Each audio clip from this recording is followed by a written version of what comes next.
Utah government believes it has the right to dry up the Great Salt Lake. But is that true?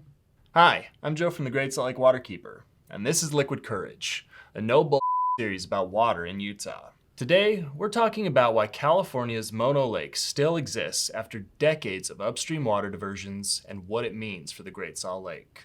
In the 1940s, Los Angeles began diverting 4 tributaries that feed Mono Lake.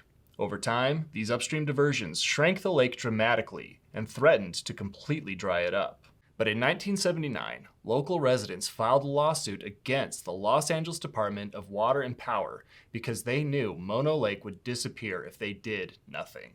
These good Americans availed themselves of their constitutional right to use the judicial branch of government to seek relief to save Mono Lake. This system of checks and balances is the foundation of American government. They argued the water diversions were threatening their right to a healthy Mono Lake, violating a principle known as the public trust. The public trust doctrine holds that our government has a duty to safeguard waters, lands, and other resources for the benefit of the public. Because of this doctrine, government is obligated to maintain the public's natural resources, which could otherwise disappear forever.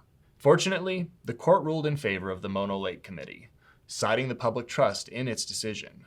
This established protections for Mono Lake and reduced diversions of its tributaries, thereby preserving its existence.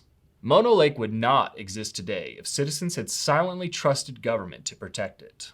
Our organization is now part of a similar coalition lawsuit to hold the state of Utah accountable for the Great Salt Lake through the public trust doctrine.